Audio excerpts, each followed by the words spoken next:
Hey everybody, welcome back to the Live Ultralight Podcast powered by Outdoor Vitals. Today we have a special episode because we're literally out in nature, not recording in our home office or over Zoom or anything like that. And we've just come off of a trail, so we've got Justin outdoors here that's been out backpacking with us, and then we've got the old timer Brigham just stoic as ever. And we're going to take you through a recent trip that I guess we're kind of still on it. We haven't got back into the city yet. I'm sure Justin's ready for lunch by now. But we just came off the trail, and so we're going to walk you through that, and then, just have a conversation with Justin as well. So I guess, how you doing today? How you guys feeling right now? feeling good. The smell definitely attests to the fact that we're just off trail. I think the truth is we're out here drying out, trying to get some of the odor down before we go climb in a car together and drive off the mountain. But literally get the stink blown off us. That's the goal right now. Yeah, we'll be going to lunch after this, and we'll just preemptively apologize to wherever we're going. Yeah, I think that attests to just what the trip was. It was a little exerting. It wasn't super high mileage. I believe I tracked about 25 miles. It's like a 9.5, and 4 or so today. But they weren't necessarily the easiest miles. We brought Justin down to get him out of the snow in Canada, and then we just took him right back into it. So, let's maybe go through a little bit of the trip here as far as what kind of the conditions were, where we're at. We came up here to northern Utah, into Brigham's old stomping grounds. Brigham grew up in the valley below this area, so we let him plan the trip. Last time we let him do that, but but we've had some record snow this year in Utah, so we're in the middle of June, and we were getting into a lot of snow, so much so that we decided to bring both, spikes for shoes and snowshoes, and we used a lot of it. So it just is crazy conditions out here. But Brigham, maybe walk us through kind of the area and what we were hoping to go and see on this trip. Yeah. Justin's he flew into Salt Lake City, and like Tayson said, it's a record snowfall year, and so we kind of came to grips with the fact that some of the places we wanted to take Justin there's just no chance to do to execute a good backpacking trip, to have him enjoy his time out here. So we kind of just needed to find a place that would have better chances of having a little bit less snow and be navigable and still be able to have a decent time. So we came up to northern Utah, and I kind of put together 2 different routes that I knew once we kind of got up into the area, just by looking at kind of the peaks of the mountains, I'd have a decent idea of which route we would need to take. And we had to take Plan B, just because would get to a lower peak elevation and just be a lot more manageable. So we were going to start on day 1, hike up to a lake called White Pine Lake, and then day 2, go from that lake along the trail to another lake called Tony Grove, and then follow another trail kind of just onto another ridge line that would take us to where we camp for night 2. And even being very familiar with the area and having an idea of what the snow depth was going to be like, there was still definitely some unexpected snow depth conditions. Yeah, I think in some ways we tried to plan a little bit lower mileage trip so that we could have time to film. And we've never backpacked with Justin, and then I think it was just about right because we got slowed down enough with the conditions we were seeing for sure. It was I call them snow moguls. I mean, essentially just That's accurate. Yeah, I mean, not like the size of ski moguls. Like every step is like in and out of just little tiny pockets and stuff. Normally my ankles aren't feeling it as much on a hiking trip, but you're constantly kind of making sure your ankles are locked in and not kind of rolling over, and there's lots of times where you're kind of slipping and sliding. And yeah, I think that first day was a little bit of a surprise for all of us. I think we rolled into camp at 7:30 p.m. and past dinner time. That's hungry. for sure. Yeah. Like we had a late lunch and it was very filling, but yeah, I don't think anyone was too hangry. But it was a lot of hiking. Yeah, it's just interesting conditions. It's because where we start, it's just green and lush. There's no snow. It's and it feels like summertime, and you want it to be summertime everywhere. And just the farther up we went, just kept getting more and more snow, and so kind of adjusting the mindset. For me, it took a little bit of a mindset shift or adaptation as we went on, because it's like, man, it's the middle of June. You want it to just be nice everywhere, but just adapt. And like Tayson said, we had spikes and snowshoes, and they're like rain jackets. You never want to put them on. You know what I mean? It's like you just avoid putting them on as much as possible, and I definitely was one of those people that avoided as much as possible. And yeah, I think one of the benefits though of coming in these conditions is just the lack of people. So like as we're climbing up there, it was like, okay, these conditions are kind of getting worse. The trip is kind of unfolding before our eyes, right? Of like what it's gonna be like, and your feet are starting to get a little wet, and you're slipping around and stuff. But as we're going up there, it's getting more and more beautiful. We're getting into this really cool basin and just big sheer rock cliffs all around us, and then there's this beautiful lake.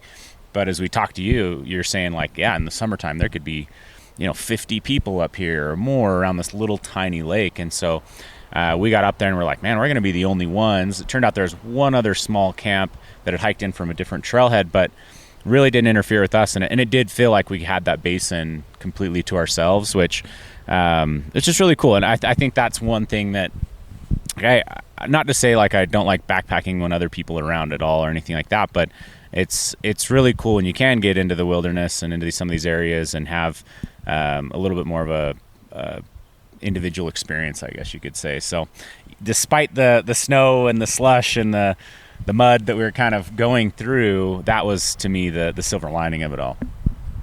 Yeah, I agree. I think that's one of my favorite things about shoulder season, especially springtime, is you can get to areas that are potentially very popular throughout the summertime and have it kind of all to yourself. And especially when it's kind of that extreme, like that lake would be busy with 50 people there, and it was nice. And I enjoyed the snow. Like maybe it's the Canadian in me, but I love having a little bit of snow. I found it kind of just broke things up a bit, and it took a trail that would probably be a fairly easy hike in the summertime and kind of created a new experience, a new challenge for us. Yeah, it is planning a route for kind of the time that we have, and knowing the snow conditions, like just even planning a route that would be, have good scenery, but have a little element of challenge, because like the mileage per day, like that's, when you're able to hike all day, it's really low mileage. So it turned out, I think, pretty well in that, like, there were added challenges that kind of made it not like this really soft backpacking trip, because just a lot of mileage covered, walked on the snow, and so that just presented some good challenge and a lot more physicality for sure. Yeah, so another element of this trip was we've had Justin on the podcast before, so this is your second time on, but we really haven't had much of a chance to have you use any of our gear. And so it was really that first night was Justin like doing put a lot of trust in us to be like, all right, like we'll pack your bag essentially, like here's all the stuff, and like we're taking care of you. And that's never like a fun situation to be in from from a user standpoint, because you're like, I don't know this gear. I don't know. So there's some trust that goes into that. You know, and then obviously we get up there and you got a couple days with the gear. So I guess from a perspective side of that, what was it like coming into this, just kind of with that uncertainty? I think I really just limited all expectations. I was just kind of like, you know what, whatever happens is going to happen. I had a good idea. Like, I've listened to the Outdoor Vitals podcast. I've looked at your gear a lot. I had a general idea of what to expect. But that first night, it got colder. It was colder at the lake than I think we thought it might get to, and then it dipped below freezing. And I wasn't quite sure how, especially with the sleep system, how a pad with an R value of 3.5 was going to perform on cold, wet ground, and then a 30 degree, like a quilt that had been identified as having a 30 degree kind of temperature rating, how that was all going to turn out. And then woke up in the morning and was toasty warm and comfortable. And yeah, that was a situation of like being pleasantly surprised, I guess, based on just the gear performing kind of like at its kind of max, or what I perceived was going to be its max. Yeah, there was definitely a look in your eyes. I think going into bed, you're like, this is a 3.5 R value pad, and this ground is like a swamp. You know, it's really wet and really cold, and we're all like, yeah, we probably should sleep with our water filters because it's probably going to freeze tonight. And so there was definitely a look in your eye of like, this might not be my most comfortable night, and I was glad that you had a good experience and we're not cold or anything. But so day 2, we essentially got up, did some climbing, kind of traversed across the top of this mountain, and then we got to a lake and had a really enjoyable lunch. But like, we still had ice on the lake, essentially, like it's still actively melting off, and yeah, I definitely really enjoyed that lunch was one that I'll definitely remember. I had some really good food also. I tried a bring your own tortilla meal from I think it was Packet Gourmet, and it was really good. So I was feeling good compared to Justin eating his complete cookie, you know, but didn't offer him too much either, so must not have been feeling too bad for him. Yeah, and then I mean, I guess the rest of the day we essentially kind of continued to climb a little bit and just kind of roll up and across the top of the mountain, and then dropped off and found a really nice protected green camp spot. Thankfully, you know, no bugs, no issues. We did expect it to be warmer that second night too, just by the atmosphere of things. But yeah, I mean, what were some of the highlights, I guess, of day 2 for you guys? I think for me was getting up onto that ridge kind of before we dropped down and seeing, you could see across kind of 2 different valleys on either side of you and see the different peaks and everything. That's always some of my favorite hiking is ridge walking, because you get such good panoramic views. It's often kind of like open, kind of fun terrain, and that was really neat. Yeah. Yeah, I think terrain and scenery wise, that's probably my favorite section of the hike yesterday. And the weather, it was like the peak warmth of the day. The sun was out. It was really, really pretty. That area, those basins you're talking about, they are really pretty. And I enjoyed lunch too. Like, it's an unusual lunch scenario for us, where the route that we took into where we stayed the first night is an unusual route that most people don't take to get to that lake. And then where we stopped for lunch was next to a parking lot, like a paved parking lot at this other lake that most people drive up to for day recreation and canoeing. But because of the seasonality, you know, we were just kind of passing through it. But the road to this parking lot had been cleared up enough that there were like people, day visitors, just up there. And so that's a little bit different for us to like be having lunch in the middle of a hike on a picnic table next to a parking lot and other people. But it was really nice. Like, it was sunny and the setting was great. we even got some entertainment with people across the lake kind of trying to that what you side call slope. But yeah, entertainment / slight anxiety that we were going to have to press the SOS and call for help. But yeah, it was snowy and people were just going across this really steep side slope. Looked really sketchy. If they had slipped, they were going right into the lake and probably having a really tough time getting out. Yeah, we were a little bit apprehensive for them. Yeah, for sure. So last night was a little bit warmer. Good camp spot, pretty dang enjoyable time. And then this morning got up and just cruised 4 miles down a really pretty drainage all the way out. Just everything was super green. I think all of us, I was thinking actually, you were thinking about times hiking in Vietnam. I was thinking about times hiking in Olympic National Park because it was just that level of green, and which is pretty unusual, I would say, for Utah. In the bottoms it can stay green for a long time, but like all the way up the sides of the hills was just really green and really pretty. And so I guess looking back at the trip, that's essentially what we did, but I'd like to try to unpack some of that and just go through maybe some of our takeaways from the trip as far as what can be valuable to a listener, right? Whether that's gear related or planning related, or just favorites or do's or don'ts. But maybe, so I guess to start off, was there anything from a planning perspective to take away from this trip going into these conditions?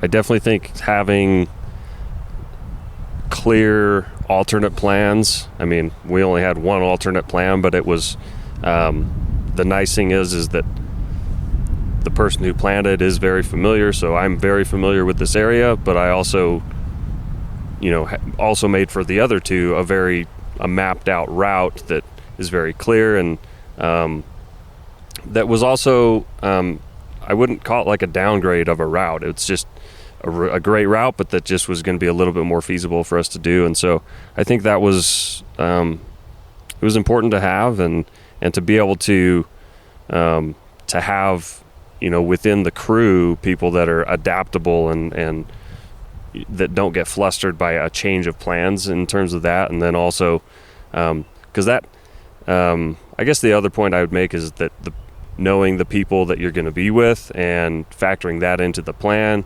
So everybody here was physically capable of going to plan B, but then also adapting to the little bit of unexpected conditions in plan B. Like, we knew there'd be snow, but it was maybe a little bit more physical than we thought. And so, when it comes to planning, it's important to keep those things in mind. Like, there's always going to be some unexpected, and maybe plan ahead for the potential need for a little extra physicality, and then factor that all into the plan so that the whole backpacking trip is still like a good plan that everybody's still going to enjoy rather than like suffer through. And I think it was neat seeing someone who knows an area kind of plan and kind of be able to kind of look at different approaches to routes, as well as even as we're going, like you're kind of pointing out, like we could have gotten here this way or from that way. And as someone who's usually doing the planning, it was kind of fun to see it from the outside perspective, and just kind of almost be kind of like brought along and be that kind of part of a trip. And really appreciate it. Yeah, it was a great trip and great planning. Yeah, I mean, we definitely had to call some alternates, and it's not a fun position to necessarily be in your position, at least from my perspective. Like, it's kind of like taking your hands off the wheel of, you don't necessarily know the route exactly. And then for you, like, we're saying everything in miles, you're tracking in kilometers, so you're totally blind, It's like, it's not a super envious position, but at the same time, I guess if you embrace it, you kind of just be like, yeah, I'm just going, and it's nice to not be the one in charge at times. I think the things that I took away from a navigational standpoint were kind of the importance of having multiple mapping options on your phone at times. Sometimes I don't know if we're just not to the day and age yet where like you can just have one mapping service nail everything every time.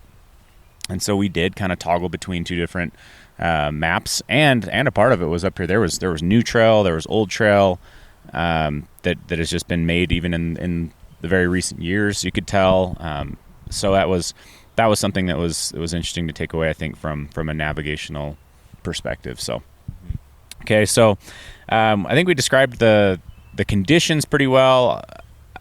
Overnight lows, getting to freezing. Then the next night was like 39 degrees. Was kind of the overnight low. 3 degrees Celsius for the Canadians and everyone else in the world. Hey, please cut that out of the podcast.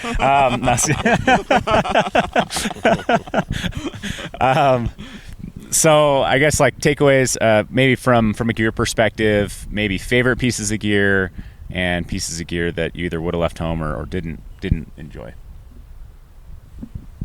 Let's see. Favorite piece of gear. We should probably let Justin go first so we don't take any. Yeah, he sat there for a minute, so I didn't want to extend the pause. Usually I go last, and by the time I get my turn, it's like I have nothing else to add. But. Yeah, I don't know. I always feel silly talking about favorite pieces of gear. It's like I designed it all, and my favorite piece of gear, my favorite child is. I'm gonna go with backpack. So there's some interest. We took some contingency items like snowshoes and spikes, and that adds a few pounds of weight. And like I never even felt like at a disadvantage or maybe slightly more encumbered by the extra things that I was needing to pack. And so, I already like the pack, and I know all about it already. But it's that was probably the favorite piece of gear. And I don't know if there's anything I would have. I mean, I didn't even use the spikes, but I wouldn't say that I would have left them home for wanting to be adaptable and be able to do what we needed to do. Like, I'm glad I had them. It's important. I thought it was important to have the option. I don't know of anything I would leave at home. I used every piece that I took. Yeah, I think I'll start with what I would have left at home, because I think I was thinking maybe it would be the snowshoes, because I didn't use the snowshoes at all the entire trip, but I would have looking back, I would have brought them still, because this time of year in different conditions you never know, and having or not having snowshoes can be the difference maker between being able to continue on your route or not. I think my favorite piece of gear was probably the pack, but I kind of went into the trip with some expectations of that the pack was going to be enjoyable for me. The feature that I wasn't sure about was the side pockets and whether I'd be able to reach water bottle pockets. These guys are probably getting sick of me raving about the water bottle pockets on the side, but that was awesome and it carried weight well. But what was surprising for me was the sleeping pad. I didn't have really high expectations, I guess, for the sleeping pad. I think you guys kind of downplay it a bit sometimes, and I was surprised at how warm it was. It has an R value of 3.5, but I found that it slept warmer than that in the conditions that we are in, and that's kind of just speaks to, I've been kind of thinking this for a while and talking about it on my channel and podcast, that the SDM standard is a good starting point, but it doesn't give you the whole picture, and sometimes pads will perform differently once you get to them in the field, and that's what the Oblivion did. And it was comfortable as well. I wasn't sure. You never really know what comfort's going to be like on a pad, and for me, as a side sleeper, big factor is whether my arms fall asleep when I'm laying on my side, and they didn't, and that's a plus. And I had some good sleeps. That's good. Did you have a least favorite piece of gear? Or something you would have left home, or just nothing come to mind? I enjoyed the windbreaker, especially when we stopped for lunch. It was great to have, but I think I probably could have used the rain jacket as a windbreaker in that kind of scenario. Yeah. And I think that's just my kind of unfamiliarity with windbreakers too, and how they fit into my systems. For me, I would say kind of a piece of gear that I ended up using a lot and was really happy with was the spikes. So Brigham did put on his I'll call them baby snowshoes. He took the extender off of his, so they were very small and more manageable than what me and Justin were packing. And so I ended up using the spikes and really enjoyed them. I don't have a lot of use with spikes, so was quite happy with those. From a gear I didn't use, I didn't use the snowshoes, so that would be one that's maybe I didn't need to bring those. But Yeah, other than that, I really did. I used all of it. I would kind of second what you said, Justin. I did bring a windbreaker and a rain jacket. Probably could have got away with just the rain jacket for the most part. We were able to, I mean, it's kind of these weird conditions where you're literally hiking through snow, but you just have like an altitude hoodie on, and you were fine for 90% of the day. So, yeah, that was definitely one. I think it's maybe it's a good thing, but I don't know if I had a lot more that I would have left at home. So I will point out, Justin didn't fly here with snowshoes. Yeah. And I did. I spent a bit of time walking behind Justin, and I spent a bit of time feeling bad. I mean, we did what we could. So Dustin took my mom's snowshoes. That doesn't mean they're crappy snowshoes, but they're kind of old. They're big, long, heavy.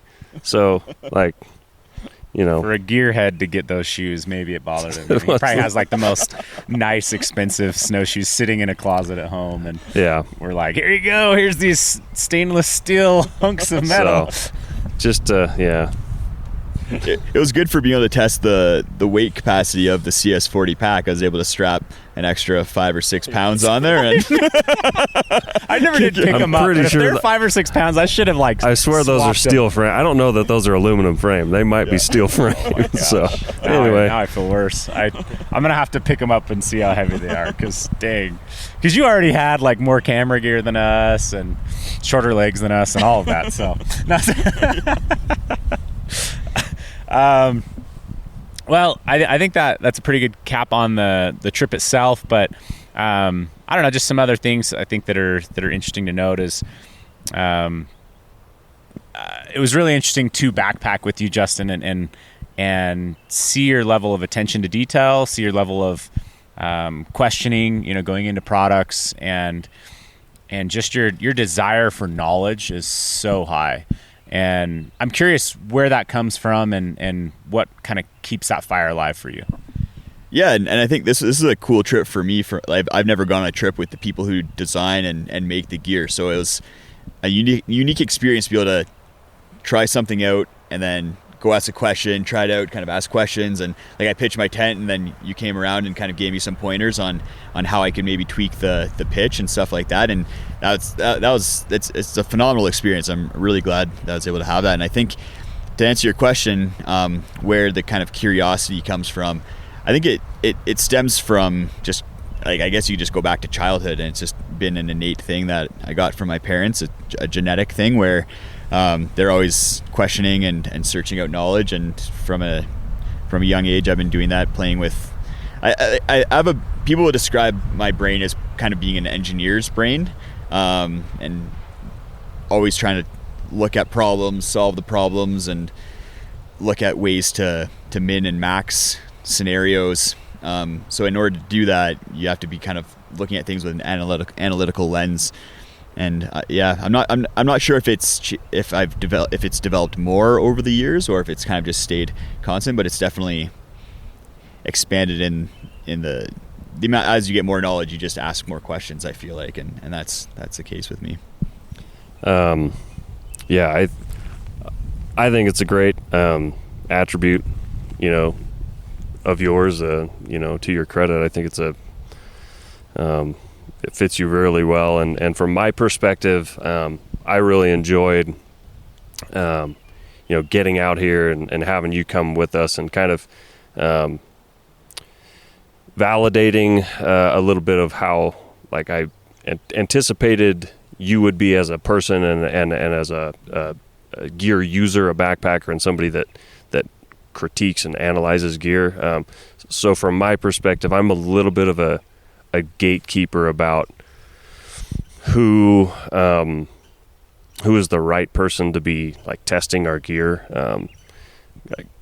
and there's just a certain type of person out there that when I recognize that person is going to be really kind of asking a lot of questions and the right questions and knowing why to ask those questions. I kind of have a keen eye for those types of people, and I'm always on kind of the lookout for them. And so it was I would describe you that way. And so, from my perspective, it was fun to interact and to just kind of try to just be more observing of just watching you and listening and so yeah, it was cool.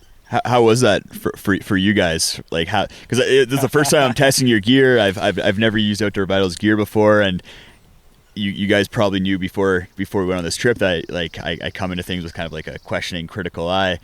Were you guys nervous before the trip, and then during the trip was it ever kind of awkward for you at all, or? I don't think so.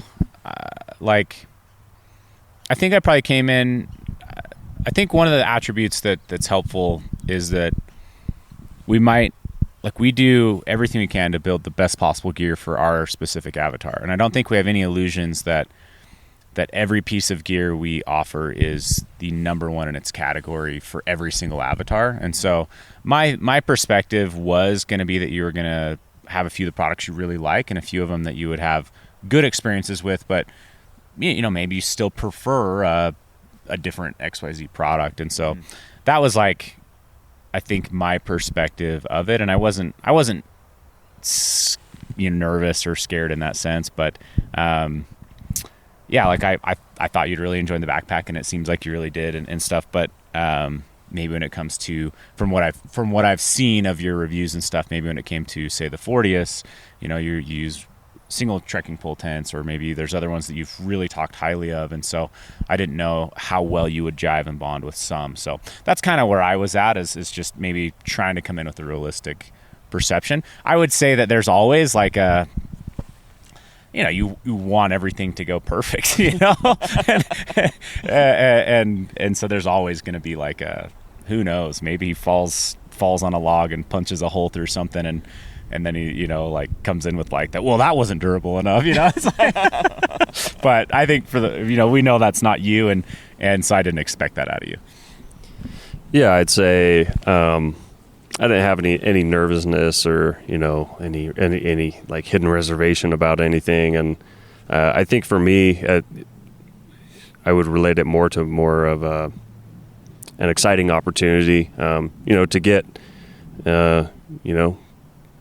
to get out in the field with you using, our products, knowing how you use your products, how you use your gear and how you think about it. And yeah, it was, just more of a bit of a feeling of excitement for you to have the opportunity and to have the opportunity to just observe your experience with it. So from times taking people on trail too, I think almost more of the nervousness of taking people on trail is not knowing their physical capabilities or their knowledge capabilities. And so I would say coming into this one, that was an easy box to check to feel confident, and to be yeah, we're going to be just fine, So that lowered, I think, any stresses too. But so kind of pulling back again to just your level of digging into products. Let's say someone's watching this, they're an avid backpacker, consumer. Where do you feel like people have the most to gain by becoming much more knowledgeable about the gear? Obviously you dig into down to, we had conversations at length about water filters, right? Just every little piece we're digging into, and that's kind of where we like to live. But if you're a newer backpacker that's starting to become more avid, starting to really dig in, where do you think people have the most to gain by an investment of their time and knowledge? I think it's a difficult question, because I think that some products get really, really technical.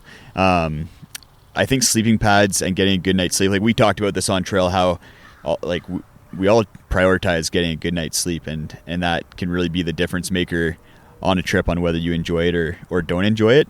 So I think having some education around what constitutes a sleeping pad being warm, and maybe some of the technologies that might lead to a pad being warmer in the field than based on the ASTM standard, and what sort of kind of baffling technologies you're looking at, and even just simple things like width. Some people might not know that there's different widths of sleeping pads out there, but I find that I sleep way better on a 25-inch wide sleeping pad than a 20-inch wide sleeping pad. So even just some of that basic knowledge, I think, is really important with regards to sleeping pads. And a lot has changed with sleep systems, I think, over the last 5-10 years.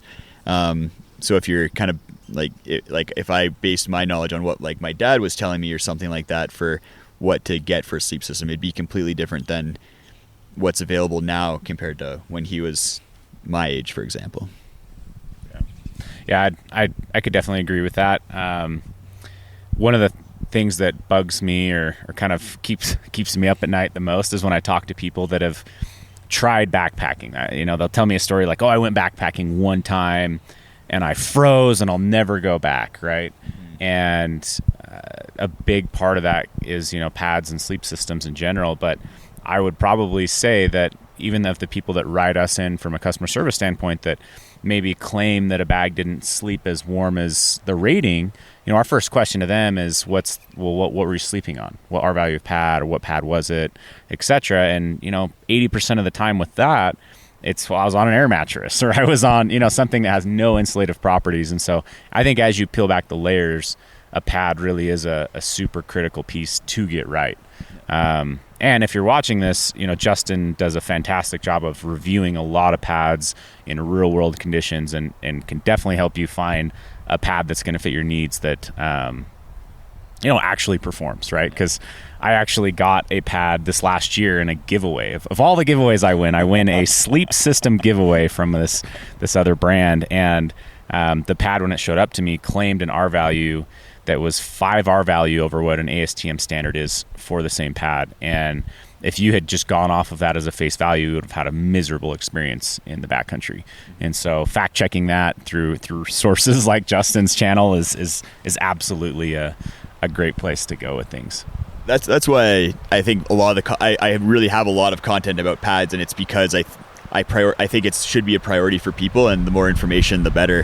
Whereas some things are going to be a little bit more individualistic, like shoes. I don't review a lot of shoes because everyone's foot's different and everyone's going to have a different experience with different footwear. But pads are more constant, and I think are very important.